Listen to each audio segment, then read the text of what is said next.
Okay, welcome to the LaSalle Show, Masters in Creative Writing, Graduands Reading, Shophouse number 7. Firstly, welcome to our distinguished guests, Professors Donnelly Bryan and Gregory Ledbetter, who are both here this week, and the Head of School, Jonathan Gander, and Head of Fine Arts, Sissy Fu, who I saw come in and cannot see you now. There you are. That's great, that's great. And also to staff and colleagues who are here tonight, but also welcome alumni, guests, family and friends, and especially welcome to the students who will be reading tonight, who are about to be very shortly alumni as you move into the next phase of the creative writing program.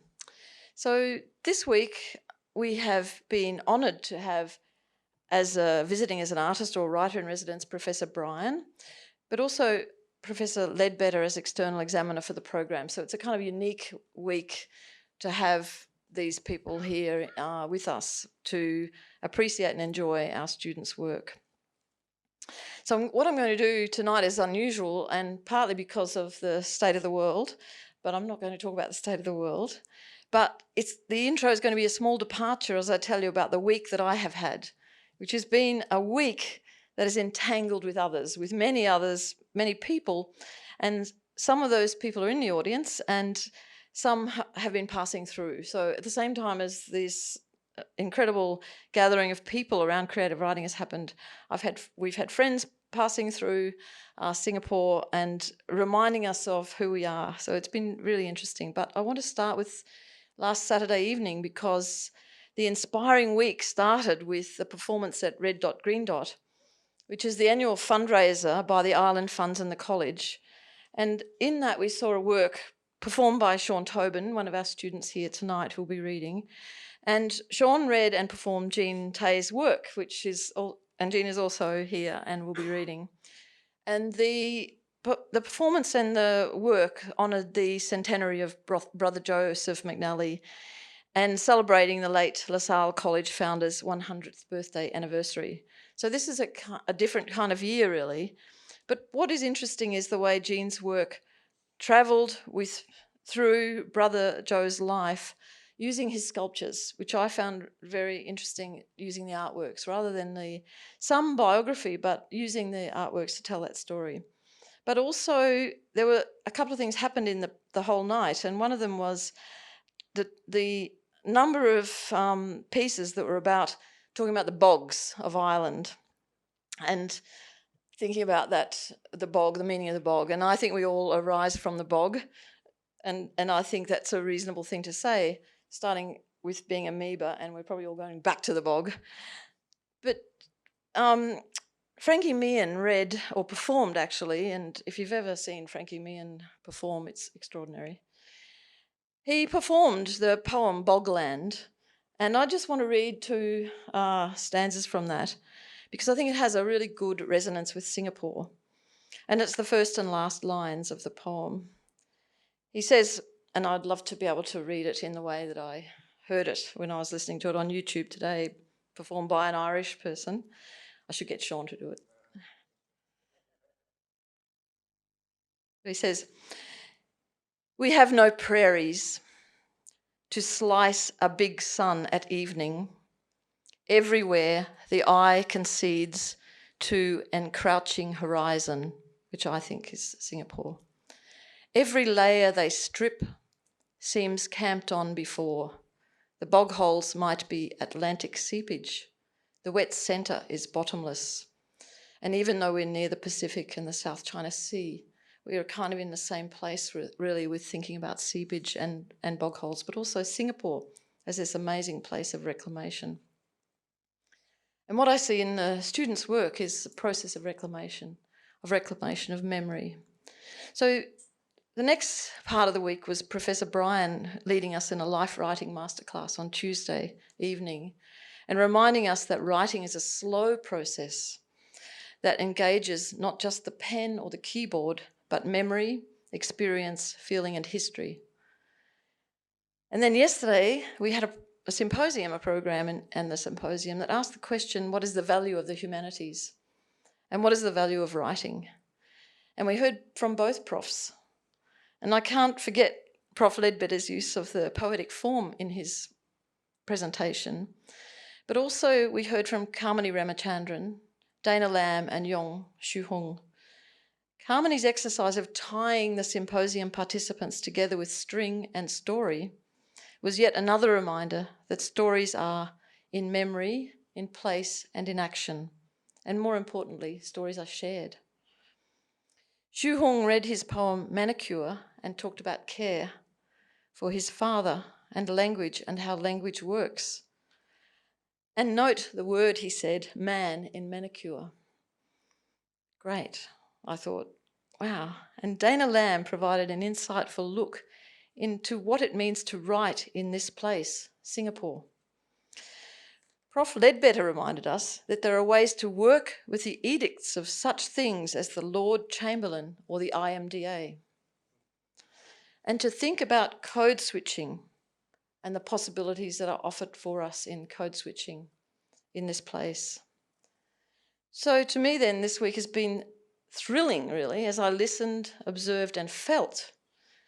And we are all from the bog, as I said before, and we make sense of the bog through our writing. For the bog of Ireland was survival and the difficult work of cutting peat. And while inappropriate to compare to writing a 20,000-word thesis, the cutting of the peat, it is the process of extraction that can be likened to the need for immersion in dark and unknown places of the mind of the thesis work, and bears similarity with what the writing student extracts and works on with words and meanings. So congratulations to our graduands who will be reading for us tonight.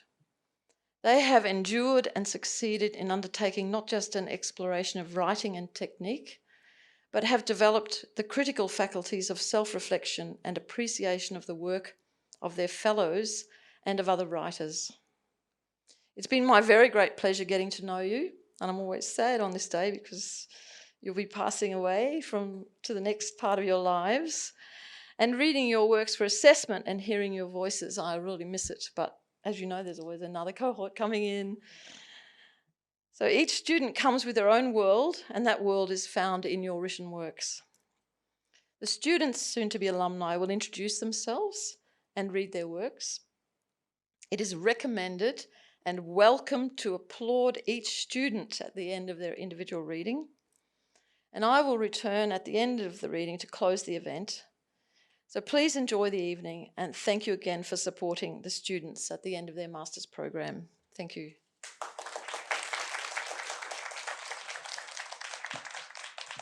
Hi, my name is Joseph Tan, and I will be reading an excerpt from a longer piece called The Traveller. It's an excerpt, but it's also, hopefully it works as a standalone piece as well.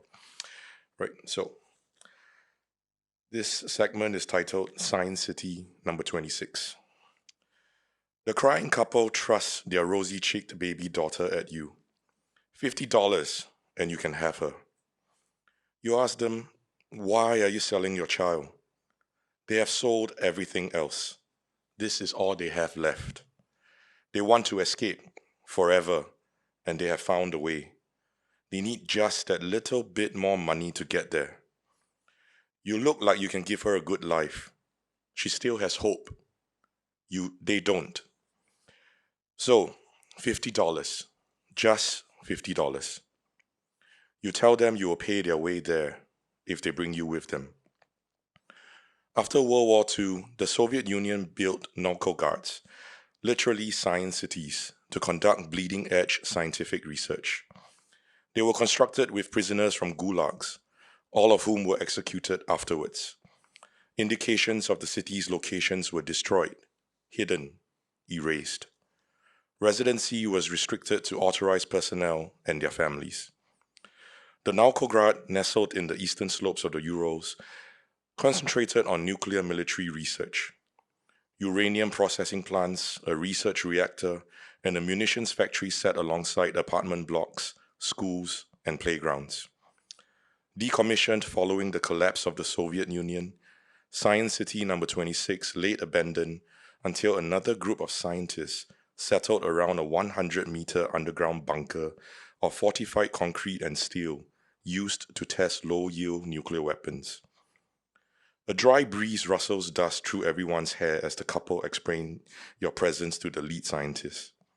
The baby looks up sleepily. The other scientists shuffle around, waiting for the formalities to end. A wiry man with wild hair nods at you before being nudged from further signs of friendliness by a colleague. The scientists usher you and the couple up the back of a Soviet army truck. They drive slowly to avoid the potholes on the unmaintained roads. Falling asleep, you dream you are walking your cat Jan, his orange fur grown back after the failed chemotherapy. Jan used to flop belly up into her lap, and she would laugh that beautiful laugh that was as deep and as big as the world. Someone is walking behind you. Their footsteps overlap yours until they become one. Only then do you hear her calling for you. You spin around. She has a different face, but only because enough time has passed that you have forgotten what she looks like. At that horrible epiphany, she vanishes, leaving you alone with the mewing of your once dead cat. Waking, you hear the ghost of an echo of a laugh as deep and as big as the world, carried on the wind over the rumbling of the truck engine. At the entrance of the bunker, the couple hand their daughter over to you. They are led past gigantic steel blast doors into a cavernous circular room. The baby fusses. You bounce her in your arms to calm her. The wild-haired scientist guides you to an antechamber with reinforced concrete and a large window of clear, blast-proof glass. He is to be your host. The baby coos as her parents are positioned in front of the bomb well's curved wall, which is smeared with human-shaped soot spots that shift and writhe. Overhead lights cast the couple's shadows on the wall, and the other shades move aside. The scientists push the blast doors shut on the couple, now alone in the concrete emptiness. Your wild-haired guide tells you his name, Carlos. He is a nuclear physicist like his colleagues. He knows you were about to ask, because he is also psychic, just like his colleagues. That's why they are here, at what remains of Science City number 26. The baby throws up on your shoulder. Through the window, you watch the man take his wife's hand. She smiles sadly at him. The head scientist and his acolytes don white lab coats and stand in a circle holding hands. Carlos explains that years ago, Jakita Wagner, an Austrian quantum physicist, was standing at the main altar of the Sagrada Familia when a bloodless cut opened up in her right palm. A voice inside the palm whispered the final proof to an equation that had haunted her dreams since she was a child. Completed, the equation proved the existence of an afterlife, a heaven, a hell, a reincarnation wheel. In death, one either spent eons bored to tears, in turmoil, or stuck on an infinite merry-go-round of lives. Wagner entrusted her discovery to a scientific cadre and vanished. The scientists pitched their voices. The baby leans against you for comfort. The mother strokes the father's cheek tenderly. Jakita Wagner's scientific compatriots expanded on her equation. They discovered the human soul was made of electrical impulses. With a powerful electromagnetic pulse, they could scramble those signals into non-existence, into oblivion. With that came purpose. They converged on Science City number 26 so they could end any human souls that wanted ending, for good. Carlos tells you the scientists are chanting in equations. Sine and cosine, a call of differential mechanics, a response in complex variables. Their voices fill the room. The baby bawls in fright. In the bomb well, the couple embrace. The only way to produce an electromagnetic pulse strong enough to disrupt a human soul is by detonating a nuclear bomb, which the scientists, of course, are unable to procure. But through a combination of psychic power and arcane mathematical equations, they can call forth a nuclear blast from the past, a seance to summon the ghosts of the atomic age. With over 2,000 nuclear bombs detonated since the Trinity test in 1945, there are plenty of ghosts to channel. You go to the window so the baby can look at her parents. Her mother sobs against her husband's chest. His eyes are already dead. Carlos says the couple believed in reincarnation. They are destined to fall in love and marry and die together in every life. But they are tired. The beats of the story are too familiar now. So they came here to end it. The husband breathes his wife in. They would never have to see each other again. The scientists chant, the baby cries, yet all you can hear is your name being called in the spaces between, followed by a laugh as deep and as big as the world. Then, a roar like a jet engine from far away, a flare of light from the other side. Strands of the woman's hair swing in the onrushing breeze. The roar grows until it is all there is. The walls shake. The bunker is warded, Carlos says. Ghosts cannot do it harm. The couple pull each other tight as the light wraps around them like an aura. You haven't known them long, but you know they have never looked lovelier. Their hair burns off their scalps, and their scalps off their skulls. Flesh stripped from their skeletons.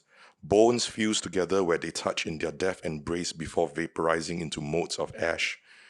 They are no lovers anymore, and no love. You hear your name called one more time, and then there is only silence.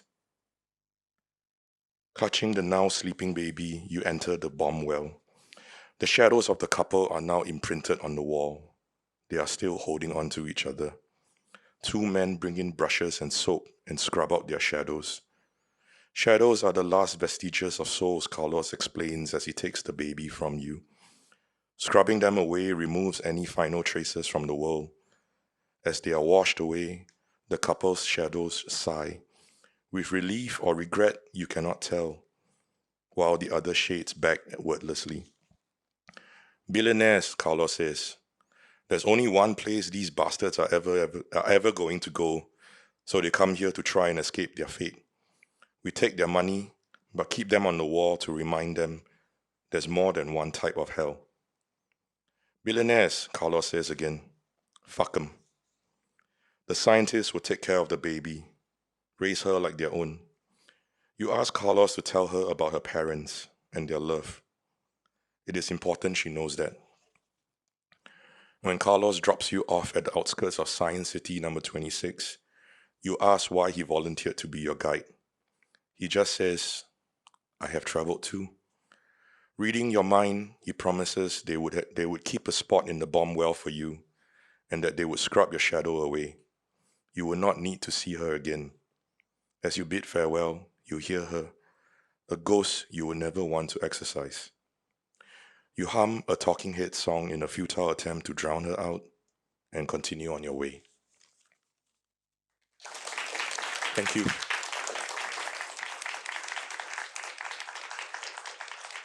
Hi, good evening. My name is Francis. Thank you for coming. I'll be reading two poems. The first one is called Dalliance. As the title suggests, it sets out to explore the ambiguities of a casual relationship by describing the tension between two persons, underscored by sadomasochistic impulses.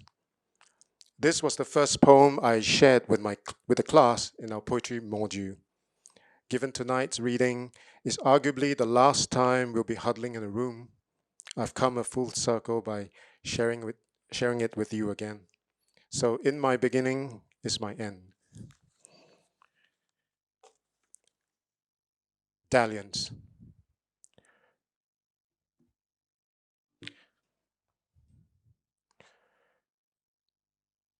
When we sat down in the evening to coffee at the table, each in turn noticed the steam had turned from sitting unnaturally still to becoming insignificant detail.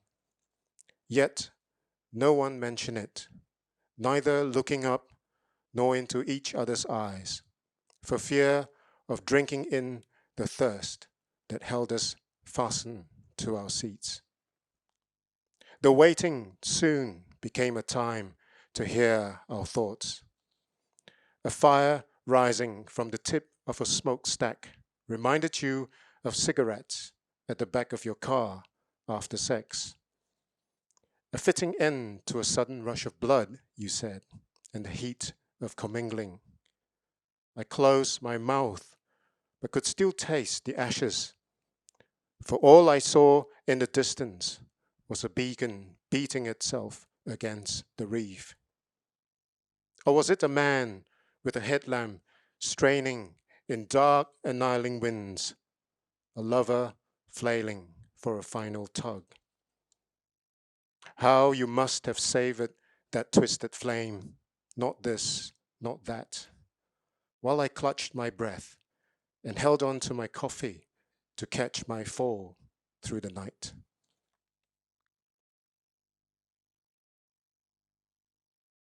I wrote the second poem after I made a trip to Cambodia at the end of 2022. I went there to meet someone, an ex-politician, who had written his autobiography and wanted to explore the possibility of turning it into a film. He's a survivor of the Pol Pot massacre. I read his book and it affected me, especially the accounts of how he escaped death twice.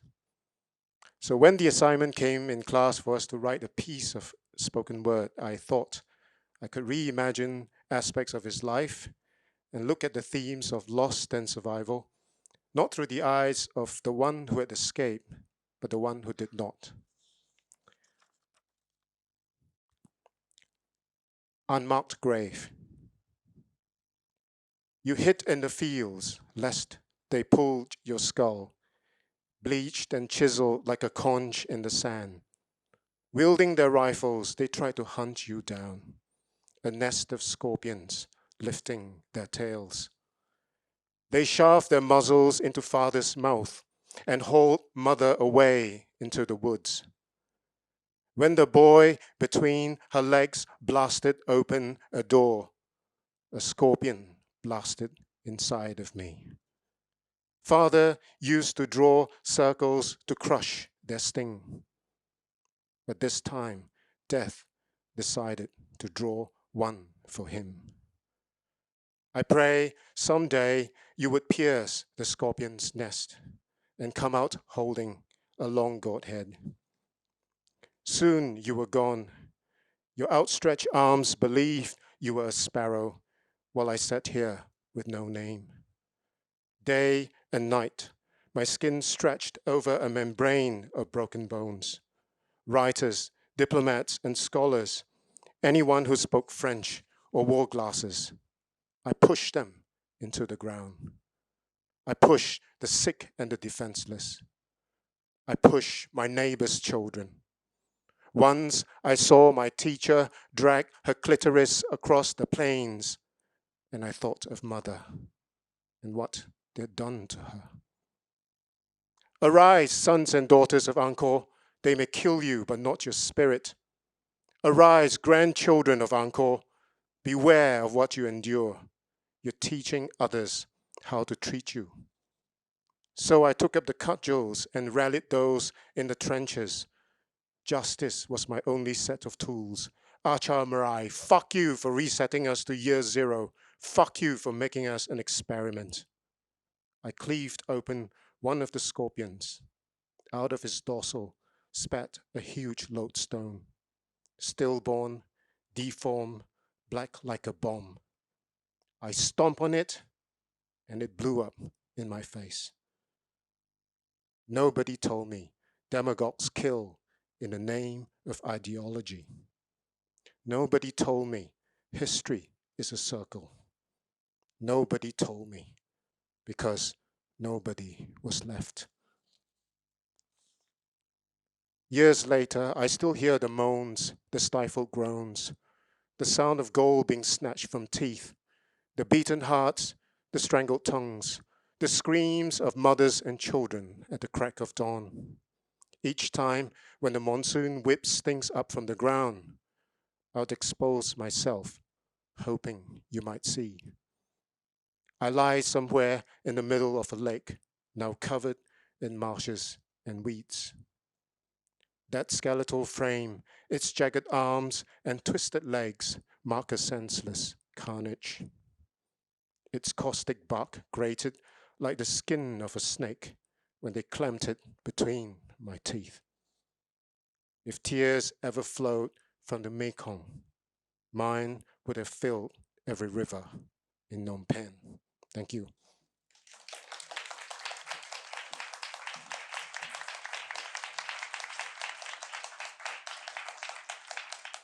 Hi, good evening, everyone. My name's Alistair, and tonight I'll be reading a poem that I wrote while stressing very hard about thesis. And how fitting that I should be following Francis, because my poem is called The Experiment. The Experiment. At the end of the experiment, subject asked why black had been chosen for the end slate, citing a terrible fear. To which an answer was found, that black was close to the anticipatory color of sleep, the thought being that repetition might breed comfort, or if not, at least a growing acclimatization to the natural order of things, the closing of eyes, the way it all worked, until the day it did not.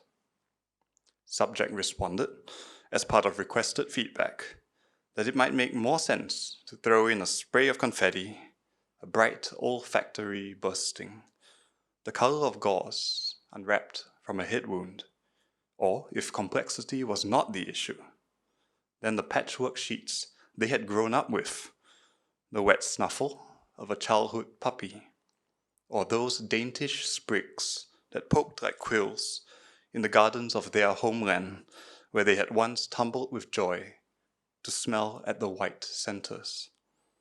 Those were nice, they said, and might have eased the passage. This was adequately noted. At the end of the experiment, subject wondered how the assessment was being performed, having, by their own means, in one way or another, been briefed on the objective, verifying that its communication had been sufficiently smattered among the assembled possibilities of physics, philosophy, and godlyhood, worrying within the bounds of an open-ended section, if this had been done deliberately so, and if it had it contributed unfairly in their disfavor, to which they were assured of the grading protocols, the lenient rigor of self-defined targets, and the double-blind nature of all of this, built in purpose to minimize researcher bias. Thus persuaded, subject responded, without prompting, that they would dearly like to have known their own hierarchy of choice, if not at the time, then now, so they might feel better, having pursued, if not the objective, then at least some internal consistency. I did my best, they said, with what I was given, trying to be what I needed to be. This felt earnest, and so it was secured in a footnote to give the appearance of some action. At the end of the experiment, subject questioned its design, of why it had been calibrated with such attunement to pain, of theirs to that of every creature, every leaf, nook, and knock of stone, such that by the end they had felt the world was swam in it, and they had no other choice, out of self-preservation, but to divert their attention to preserving the things, and only the things, that they themselves had defined. To which the question was returned, what if they had not? What if they had just loved? Subject responded in anger, saying that while they had done their utmost to explore the other participants, it had hurt, beyond all reasonable bearing, to stay focused on any one suffering child, patient, soldier, or person, when they were just thin snaps of life across the black sea of knowing, so vaguely and relatively and ill-defined that their natural response was of course, to blunt it. And how could they possibly be blamed for that? Eventually, after a lively round of clarification, it came back down to the rubric of how this fell on their score, to which it was declared no penalty, and the subject seemed satisfied with this resolution. "We all die anyway," they remarked.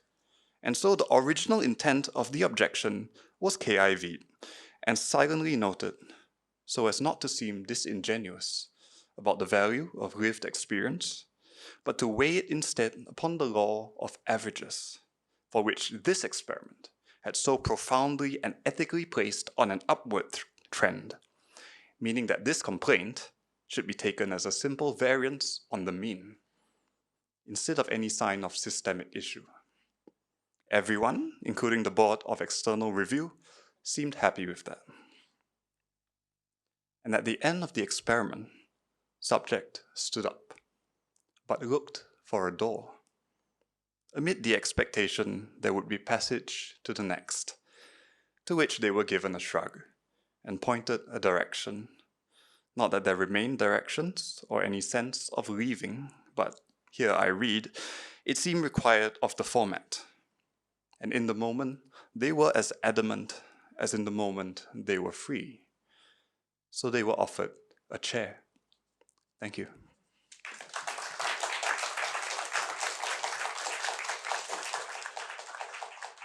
Hello, I'm Joy, and I'll be reading a short story titled A Bidayu Sails to England. This story was culled from my dissertation, which was a pre-production documentary script about my maternal Bidayu grandfather. He was an indigenous person from Sarawak who sailed to England, then to China, and eventually returned to West Malaysia to settle there. The Bidayus are the second largest group of Sarawakian natives. A Bidayu sails to England. "What do you think, James?" R.C. Perry asked. James stared wide-eyed at his headmaster, too stunned to respond. James's emotions vacillated between excitement, anxiety, and fear. His future looked bright, the prospect of further education and the opening of greater opportunities. At the same time, it was clouded with uncertainty. What if the dreams he nursed did not yield any fruit? He stared at his feet as they walked the dusty road. His siblings chatted loudly amongst themselves as they made their weekly 13-mile trek home to Kuop from Kuching. James silently wrestled with his swirling thoughts and emotions as he replayed the earlier conversation he had with his headmaster. How do I feel about accompanying Mr. Perry and his family back to England? From what they've shared with me, it sounds like the land of milk and honey. I'm excited, yet at the same time, I'm fearful. I've never traveled beyond Kuching. What would it be like to sail on a large steamship?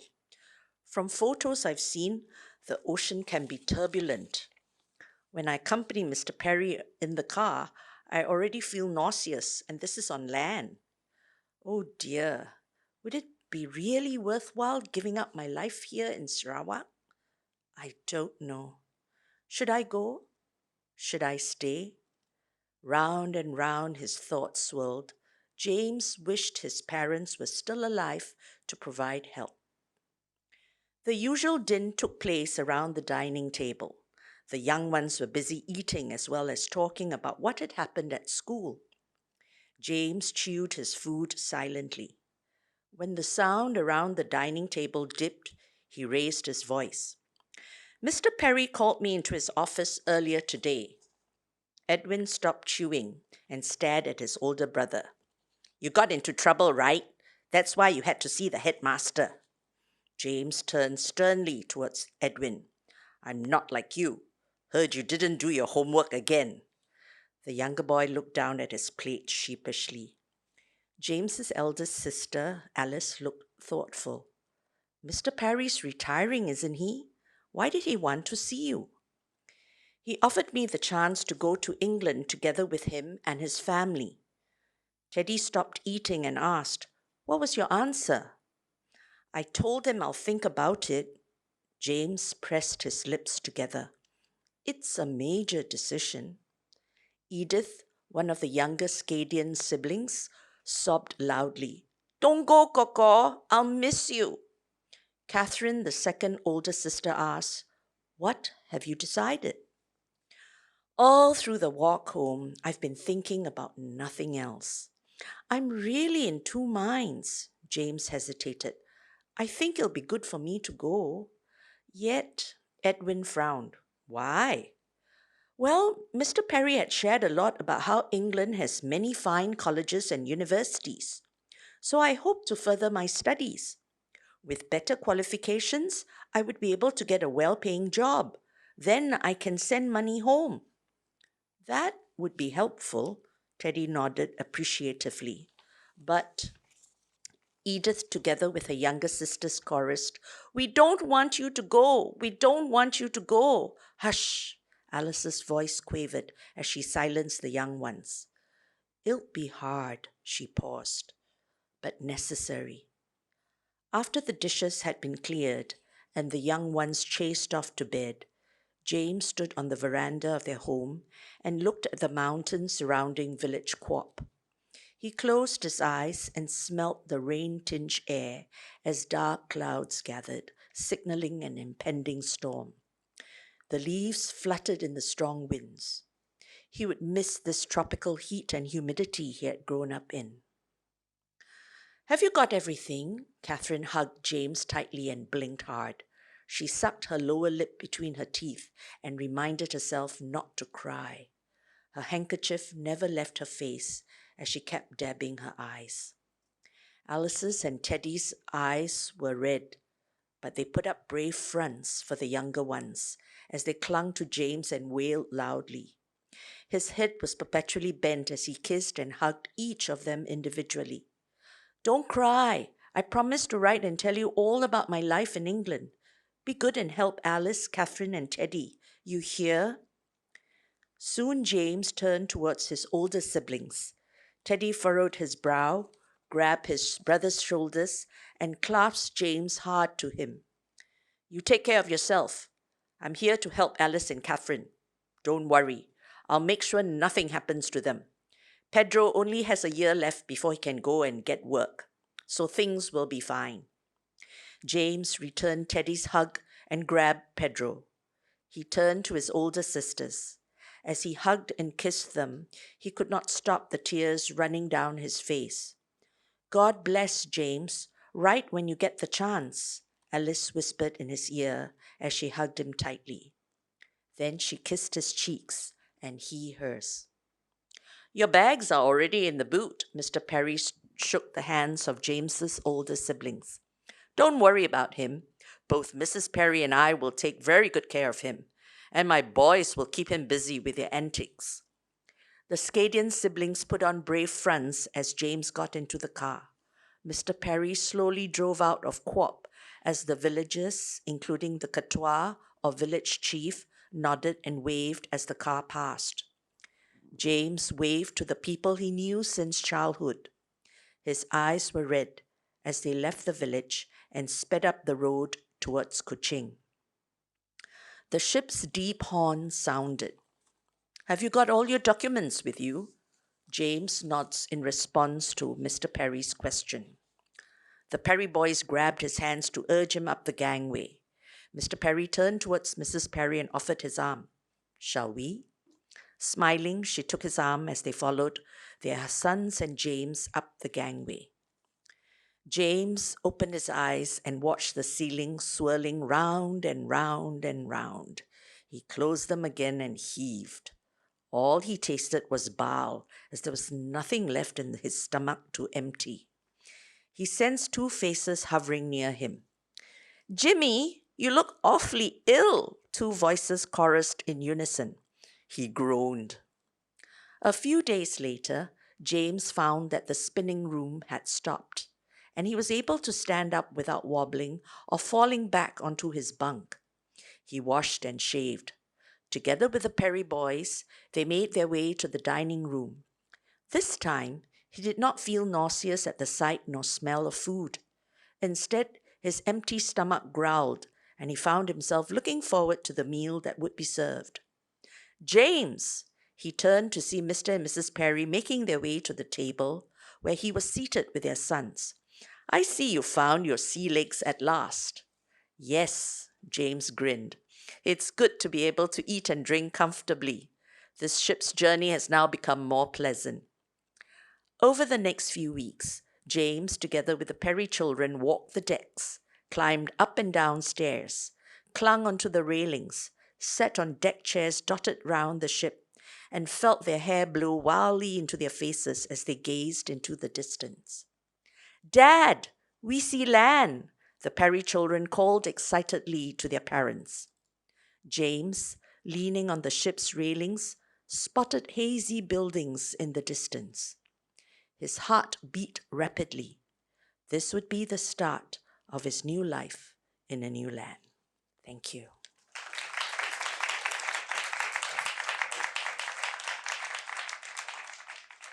Hello, I'm Sean.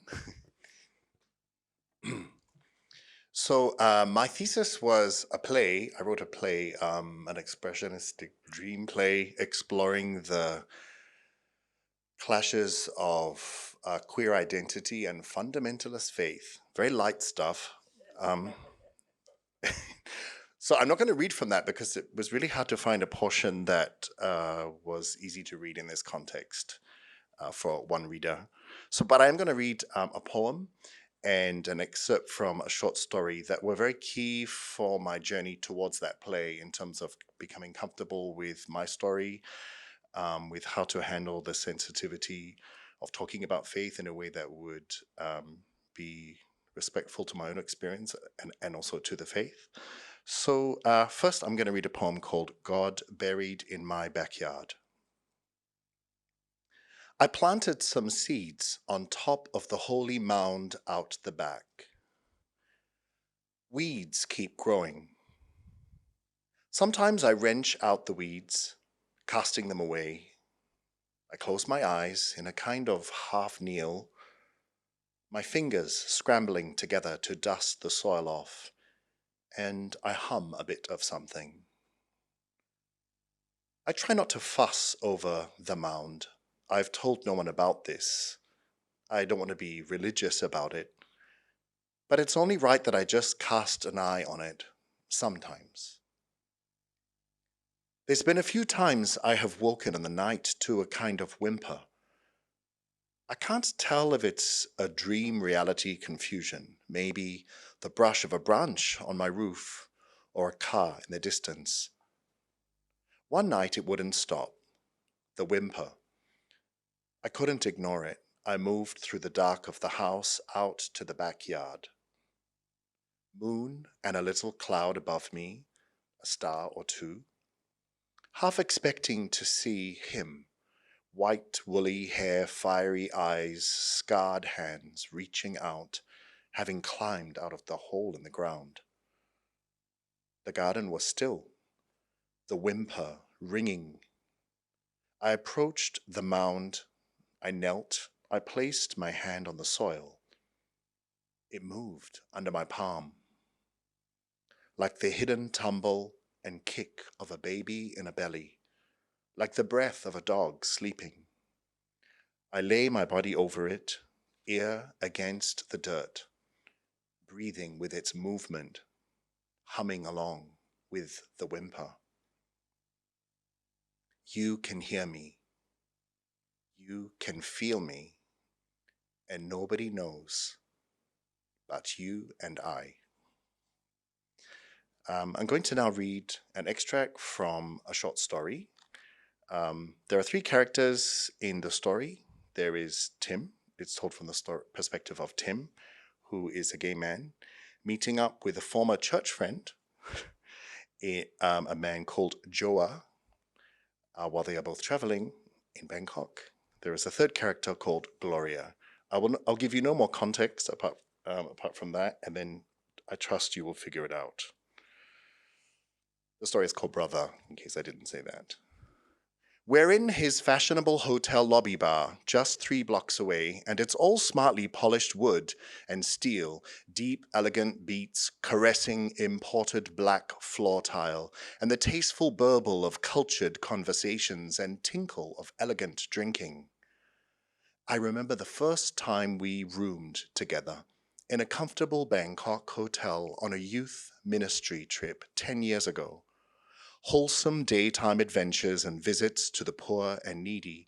Evenings we were kept far away from the dark, seedy corners of Bangkok, mostly tucked away in function rooms, singing and praying for the lost, and playing silly games with food-themed forfeits. He was my youth leader. Everyone knew we had a special closeness from the way he grabbed me and messed my hair for laughs. No one knew why my eyes and face got so wet and red when we sang songs about sin and forgiveness. He twiddles his crucifix as we peruse digital menus, and I'm annoyed at myself for reading into this crossplay. The way it's stroked and spun with his mouth gaped a little. He assures me he is paying for this. Is he going to offer to let me stay the night? I really don't want to. I want to. Maybe he can just loan me some cash and I'll be on the way. Circumstance and dark magic keep me here. I order the free flow mimosas. People still drink those, huh? He teases me. I'll just have the cold press detox, thank you. He grins warmly into the eyes of the waitress. I'm on a big detox at the moment. I'm hitting the gym later, he explained. My body is a temple, he says, half serious. Is this a gay flex, a health flex, or a Christian flex? Has he forgotten how I used to worship at this temple? My drink is near empty, but there's another on the way.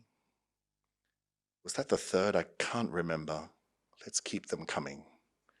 The detox juice is barely touched, and Joa's hands are fussing through his gym bag, and I hate that I notice his tricep as he digs. There's a heavy downpour outside, and I know it must be a struggle to walk through the flooding streets with luggage, but I wish I am out there rather than here. I think how he would look standing in wet clothes, and how the rain can hide tears. I resist remembering how it feels to be held by him. The warmth of the mimosas in my system will need to do for now. He is blushing and his mouth is spread wide with lips sealed tightly shut as I look at a manuscript on the table. My journey to masculine wholeness, it boldly declares. I don't know which of the printed words I should hate first or most. I look up at him in silent half question. Finally, my story. I pick up the book to look inside. It reads, Dedicated to Gloria, my travel partner over the rainbow. I'm not doing much breathing. I flick over chapter 1, something about a misguided gay romance with a brother in Christ. The book insists, we are brothers. Who is Gloria? A wife? What woman marries a gay man? And what is this fucking rainbow he's talking about? You're getting married is what I chose to say first. But before he can answer, as if orchestrated, a gazelle of a woman springs into form by his side, laughing, eyes wide open at me, lips well glossed, expecting a smile in response, like I've been waiting to meet her all this while. I wring out a smile, trying to piece things together.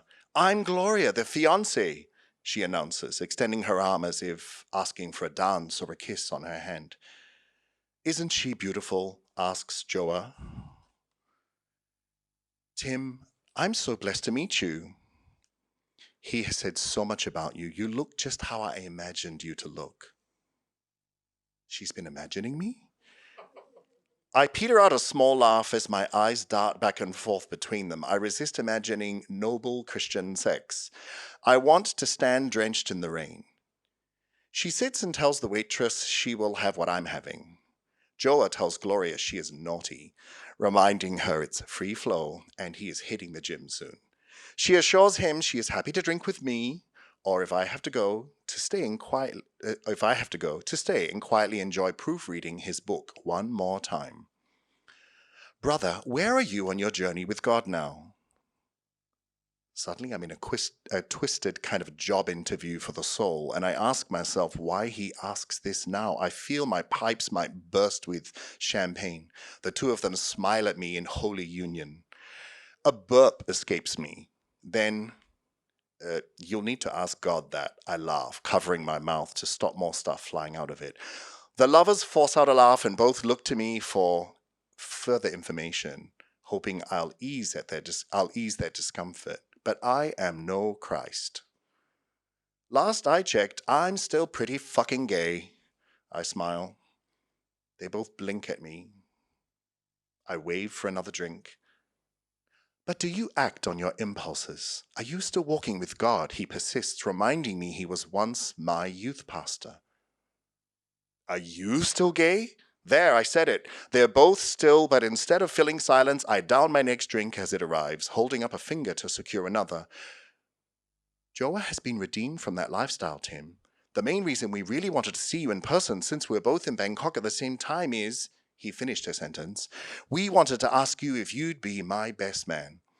She smiles at both of us hard, giving away how much she needs to believe this will all work out like the wedding feast at Cana. It's a new day for me, no looking back. With my past, it's important our wedding be properly sanctified. We believe our bridal team needs to really be right with God. I watch myself pour my newest flute of mimosa and hers over his sacred text. I top it up with his wholesome glass of cold-pressed juice. Gloria is gasping and shaking with manicured hands over her mouth. The transcript is wet and blistered. Joa calls for serviettes to mop up the spill, and I sow the following sounds one at a time, staring at them both hard as steel. I was 16 when my youth leader served me alcohol, seduced me, and penetrated me. My walk with God is no fucking rainbow. I won't be at the wedding.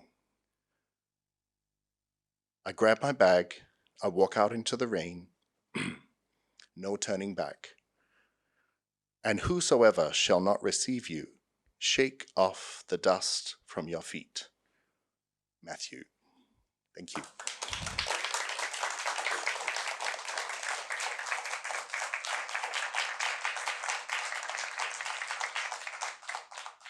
Good evening, everyone. I'm Javin Kaur. Thank you for being here this evening. I will be sharing an excerpt of my story titled Out that I had written during the master's program. It is about a woman grappling with her mother's incessant pressure to start dating. Reluctantly giving in, she finds herself on a harrowing date that puts her life in jeopardy. I hope you like it. Out. I have missed you. Sit with me. Let me make up for what happened, he said, pouring us glasses of Belvedere. Of course, his vodka was Belvedere. We drank a few glasses. It felt like how it was when we first met. I excused myself to the bathroom as he heated up the food and prepared another drink. Everything in his room was immaculate, except for the bedside lamp that was flickering. Rishi had good taste. I walked towards the bedside table to switch the light off. As I reached for the switch, I noticed a black box near the lamp. Part of me wanted to leave the box as it was. Did I really want to find pictures of him and his ex-girlfriend?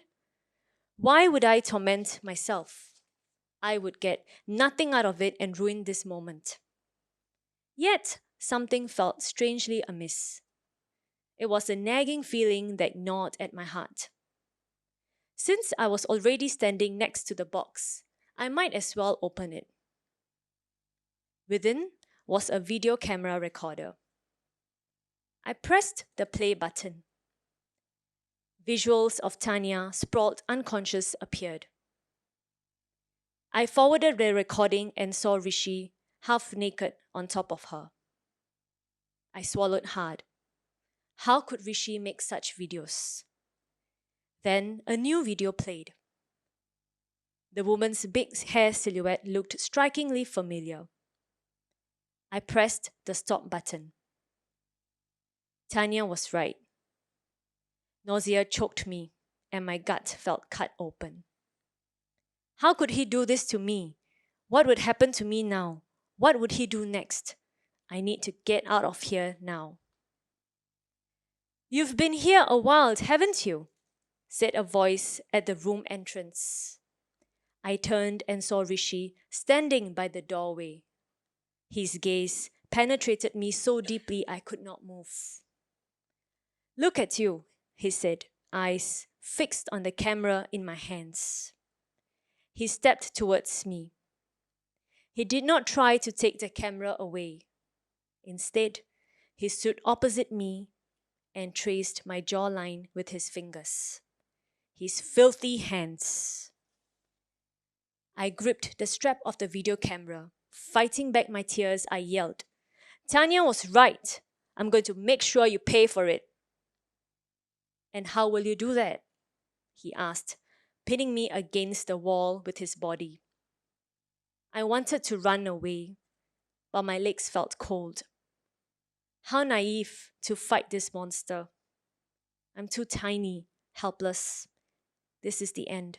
I begged, please let me go. He looked straight into my eyes without saying a word. I thought we had something real. I tried again. Such a honey, such a naive little girl, searching for love online. Sure, I'll let you go, after I have you, one last time. He whispered into my ear in a low voice. I felt his hot breath on my face. Tears gushed from my eyes. How foolish to give him a second chance, to trust this man whom I once thought was the one I had been searching for. Instead, I found this cold, spiteful snake, always camouflaging and making me guess who he really was. I should have never returned. Not all of them deserved a second chance. I wish Ma knew this version. I gripped the recorder so hard that I accidentally pressed the play button again. My face appeared. A close-up, consumed in a moment of passion and ecstasy, unaware of what was happening. My face turned red as I saw myself on top of him, naked. Not for a moment did I think he would record us. I raised the recorder in one swift motion and hit his head. Again and again. He staggered away. That brain of his, how to crack his skull apart. I dropped the recorder. Screaming, I searched for the lamp and hurled it at him. The heavy ceramic shattered all over his head. He lay on the floor, dazed, blood drizzling down his forehead. His voice croaked. He moved, trying to get up. He was alive. He would strike again. Get a grip, Smita. Get out of here. I grabbed the bloody recorder from the floor and ran. I have evidence. I am not afraid. I will get him. He will pay. Thank you.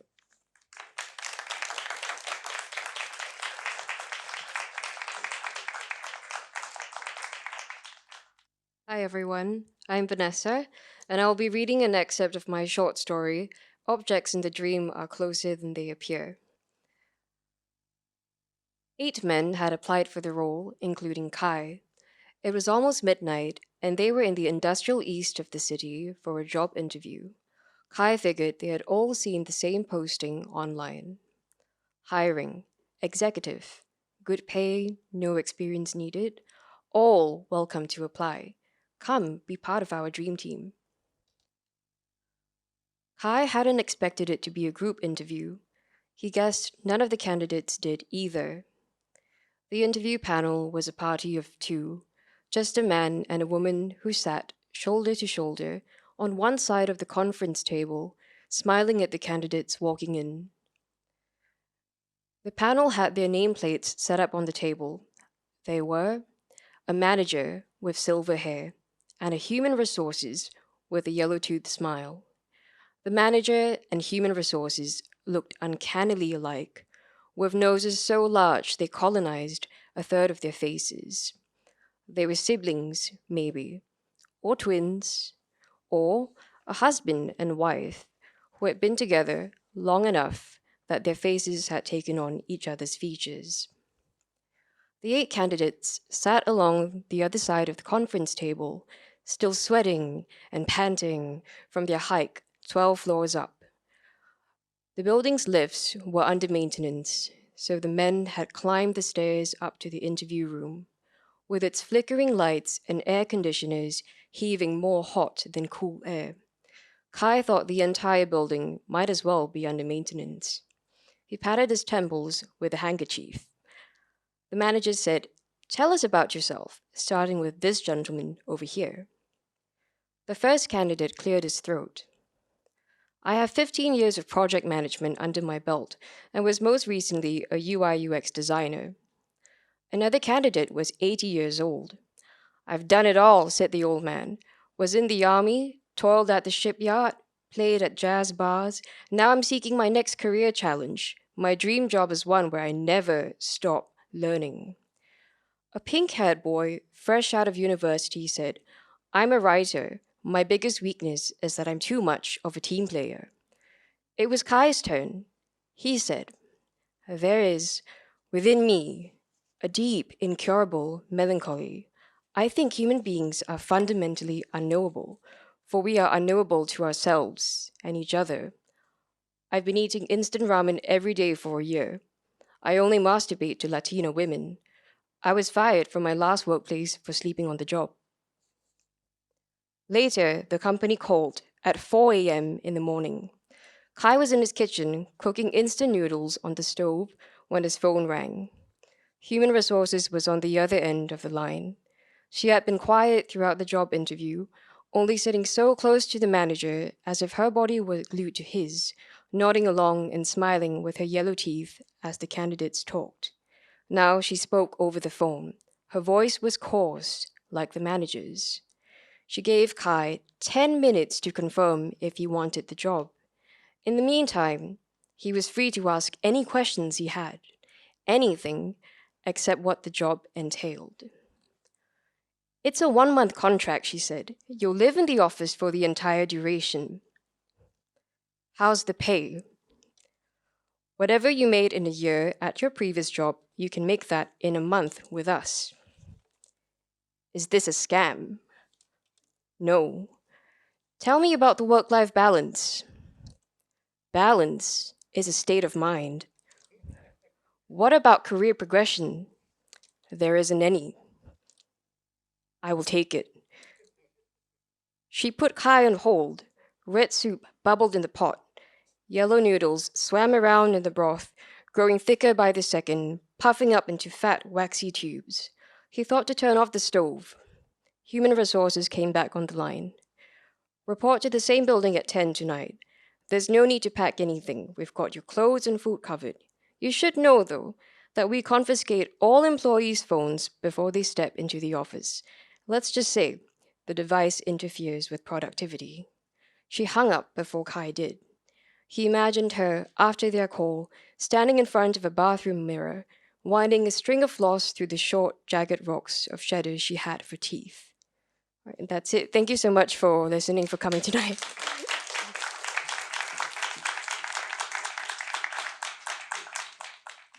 Hello, my name is Gabriel, and I'll be reading an excerpt from my thesis entitled The Nakamiya Halfway House of Wayward Souls, a novel about a young Singaporean, Kei, who runs away to a share house in the historical Japanese postal town of Magumejuku. The excerpt happens during the second night he is there. Kei almost tried it himself for stepping out of the share house without his coat, when he realized with surprise that the cold was bearable. There weren't any signs of snow anywhere as far as he could see, and the air was fresh with the sweetness of chilled dew. The street lamps had been turned off, but he could still make out the dim outline of the shop houses along the street. A gust blew past him and the clouds above parted, unveiling the soft white glimmer of a crescent moon. In the distance, the bright glow of a tall object caught his eye. A vending machine was in operation at the entrance of an alleyway between two shophouses. Its motor hummed, flashing lights dancing along its round buttons to attract passers-by. In the dark, historical neighborhood of plaster and wood, the dazzling machine of acrylic and metal felt like a spaceship that was reassuringly familiar. Kay didn't have any money on him, but he spied a glint at the base of the machine. Someone had been unfortunate enough to lose some coins to the snow before it had melted away. He picked up the coins and saw that he had enough to get a drink. The warmth from the canned coffee he bought radiated through his fingers, comforting and yet almost scalding. He popped the tab and took a sip. The roasted bitterness of the coffee beans and the creamy sweetness of milk filled his mouth. He gulped down the coffee and let out a breath. His heartbeat began to slow. The shophouse beside had a bench out front, a thick beam of lacquered wood upheld by legs of rough-hewn stone. Kay sat on it, staring out into the darkness beyond the vending machine's light. What had he thought that coming to Japan would fulfill? That night, he booked a plane ticket on the way home after resigning. Sure, he had wanted to get away, but why Japan of all places?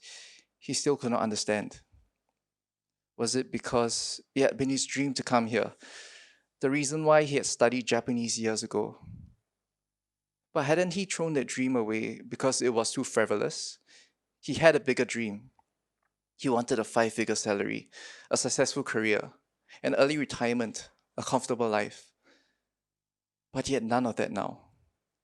In the end, all he had was a pathetic hope to chase that dream he had forsaken, only to be overwhelmed after arriving by a language that he could no longer understand in the busiest and most congested city he could go to. He could only huddle in a hotel room, wondering if there was really any meaning to life, if there was even anything worth fulfilling in life. In the quiet of the night, the song of a soul wind chime drifted with a gentle breeze. It must be the one he heard yesterday. Kay still did not know where it was.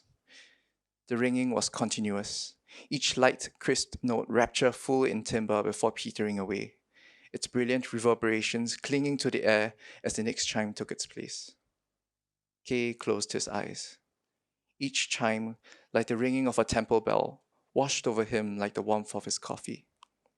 The wind picked up, and a loud note sang through the darkness. Konbanwa! Kay jumped. A thin man in his late 30s stood before him, dressed in a grey sweatshirt and pants.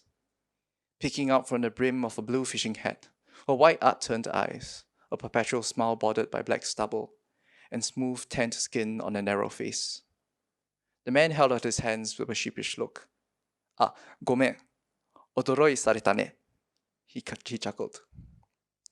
Seeing that the man meant no harm, Kay gave an awkward bow before sitting back down. Konbanwa, he muttered, his tongue stumbling over the word. He was never going to speak or understand Japanese like he did back then, was he? The man with the fishing hat strolled up to the vending machine, his eyes searching the selection of drinks. He joined Kay on the bench after getting one. 暖かいね。昨日雪が降ったのに. The man piped up after a moment of silence. He chuckled to himself before popping the tap and slurping his drink. Kay could no longer hear the wind chime. He could only smile and nod as the man continued talking. Trying to comprehend the word he was saying was like attempting to grab hold of ice that had melted into water. Kay let out a breath. Sorry, no Japanese, he finally told the man. Oh, foreigner. The man's eyebrows raised. Sorry. So late? Why here?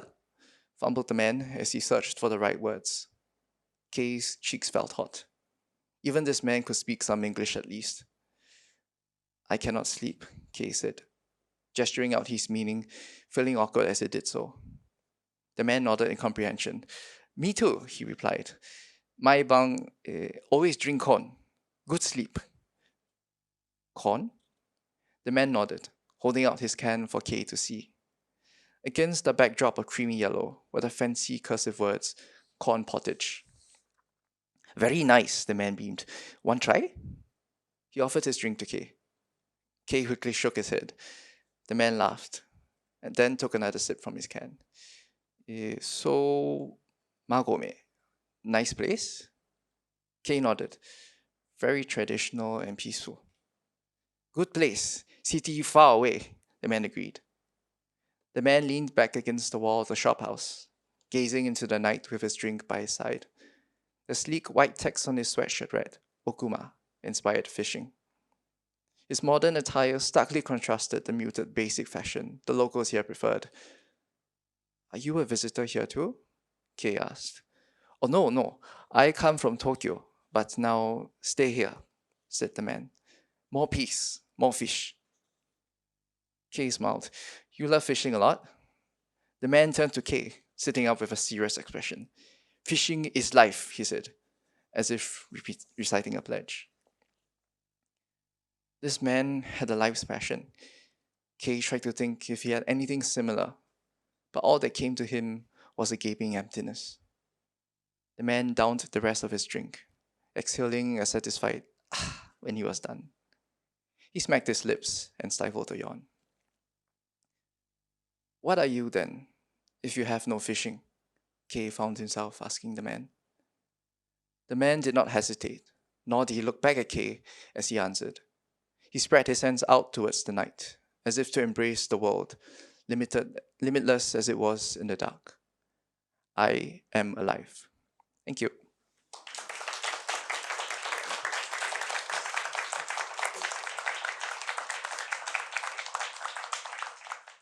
Hi, my name is Jean Tay, and I am going to read an extract from my thesis, which is called Trinity Song Cycle, which interweaves the stories of three mythological goddesses with three schoolgirls. And it's kind of an experiment and so it's a hybrid form of poetry and play. Yeah, of poetry and play, and it's meant because usually when I write for the stage to be spoken, but this play was actually meant to be read, so it's meant for the page. So it'll be interesting to read it later, and please forgive me for any mispronunciations I will make. Okay. So I'll read two extracts from this, and the first is Song 1.3, The Day the Goddess Met You.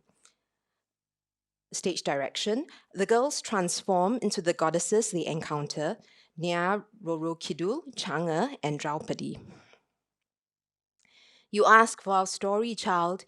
Do you know what you ask for? We have more than one story. We are more than one.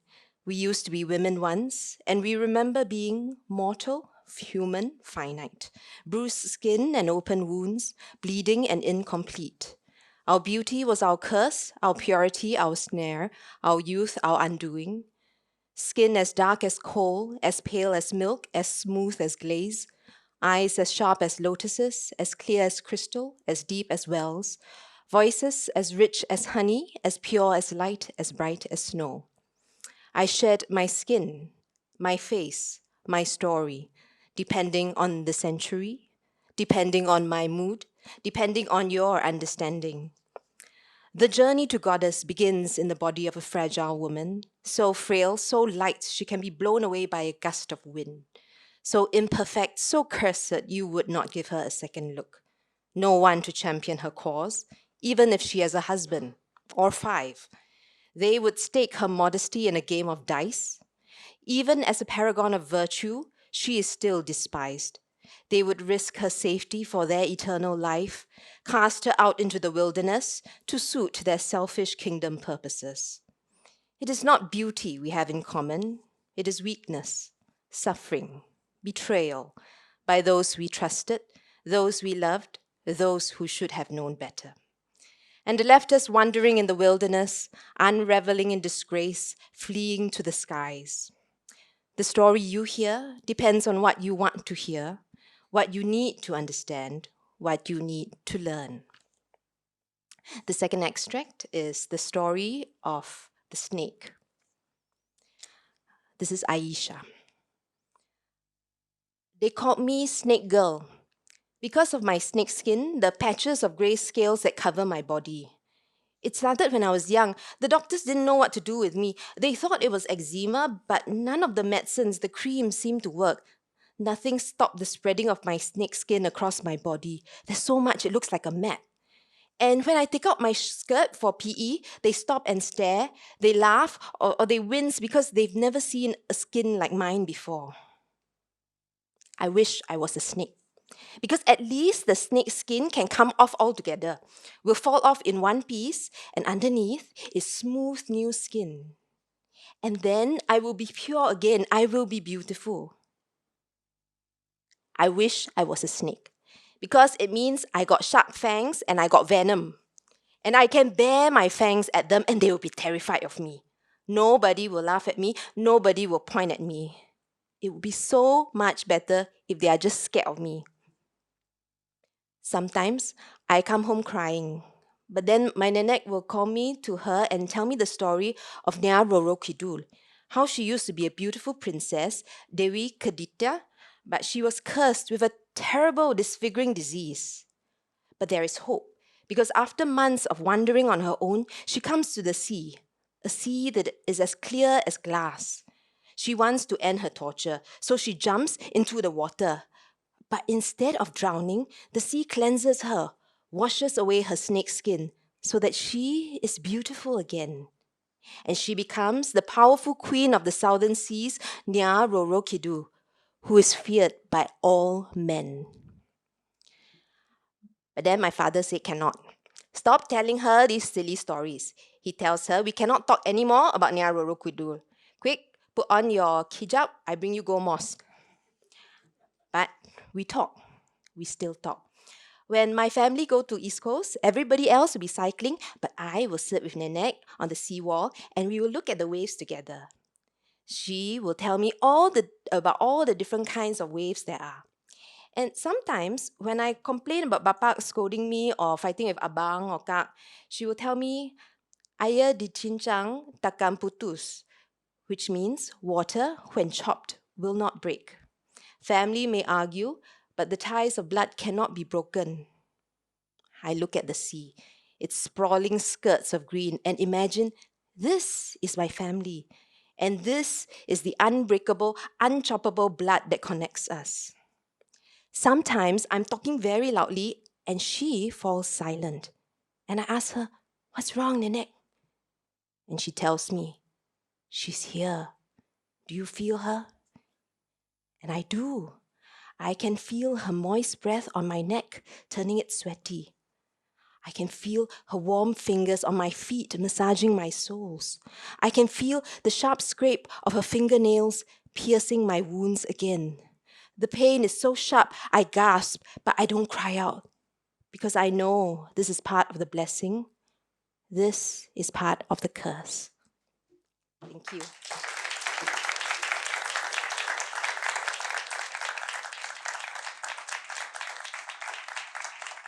There's not much I can say after these fabulous readings, but please join me in congratulating the students on their fabulous reading tonight.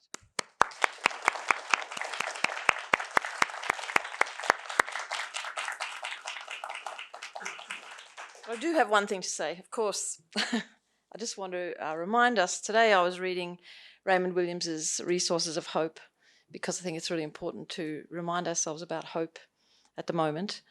And thinking about writing and thinking about what we've heard tonight, such a range of extraordinary work from all of you, so thank you very much. And to think about the question of elitism and who gets to write and who gets to think and who gets to speak. And it's really important that in Singapore we have such an incredible range of voices and an incredible range of ideas and concepts and thinking. So once again, thank you for your work and good luck with the next stage, and see you all at Convocation. Thank you.